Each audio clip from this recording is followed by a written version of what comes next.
കേരളം കണ്ട ഏറ്റവും വലിയ അടിച്ചമർത്തലിന് വിധേയനായ രാഹുൽ മാങ്കൂട്ടം എം.എൽ.എ ഇങ്ങനെയൊരു തിരിച്ചുവരവ് നടത്തുമെന്ന് ആരും കരുതിയിട്ടില്ല. രാഹുലിന്റെ കരിയർ എന്നേക്കുമായി അവസാനിച്ചുവെന്നും ഇനി ഒരു തെരഞ്ഞെടുപ്പിലും രാഹുൽ നിന്നാൽ ജയിക്കില്ല എന്നൊക്കെയാണ് എല്ലാവരും കരുതിയത്. സത്യത്തിൽ അങ്ങനെയൊക്കെ തന്നെയായിരുന്നു വിഷയം ആദ്യമായി പുറത്തു വന്നപ്പോൾ ഉണ്ടായിരുന്ന ഒരു പൊതുവികാരം.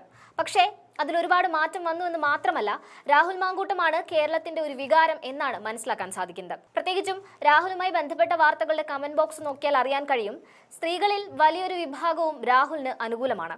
പ്രത്യേകിച്ചും കുറച്ച് പ്രായമായ സ്ത്രീകൾ. അതായത് രാഹുലുമായി ബന്ധപ്പെട്ടവെന്ന വാർത്തകളിൽ വലിയൊരു വിഭാഗവും ശരിയായിരിക്കാം എന്ന് പലരും വിശ്വസിക്കുന്നുണ്ട്. പ്രത്യേകിച്ച് ഗർഭഛിദ്രം പോലുള്ളവ നടന്നിട്ടുണ്ടാകാമെന്നും പലരും കരുതുന്നു.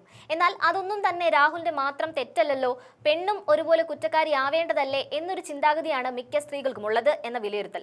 അതിനൊപ്പം തന്നെ രാഹുലുമായി ബന്ധപ്പെട്ട അതേ സമയത്ത് തന്നെ പുറത്തു വന്ന വേറെ കുറെ വിവാദങ്ങൾ രാഷ്ട്രീയ പ്രേരിതമാണ് എന്ന് വിശ്വസിക്കുന്നവരാണ് അധികവും. രാഹുലിനെതിരെ വലിയ രീതിയിലുള്ള തരംഗം ആദ്യം ഉണ്ടായിരുന്നുവെങ്കിലും ഇപ്പോൾ രാഹുലിന് അനുകൂലമായി വലിയൊരു സഹതാപ തരംഗം രൂപപ്പെട്ടു വന്നു കഴിഞ്ഞു.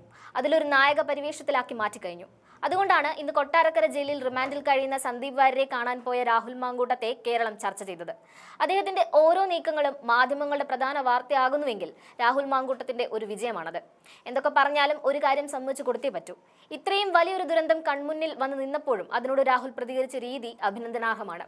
അനാവശ്യമായ പ്രതികരണങ്ങൾ ഒന്നും തന്നെ നടത്താതെ, എന്നാൽ പ്രതികരിക്കേണ്ട സമയത്ത് വളരെ കൃത്യമായി പ്രതികരിച്ചുകൊണ്ട് വളരെ അച്ചടക്കം നിറഞ്ഞ സ്വഭാവമായിരുന്നു ആ സമയത്ത് രാഹുൽ പ്രകടിപ്പിച്ചത്. അതുതന്നെയാണ് ഒരു നേതാവിന് അത്യാവശ്യമായി വേണ്ടത്.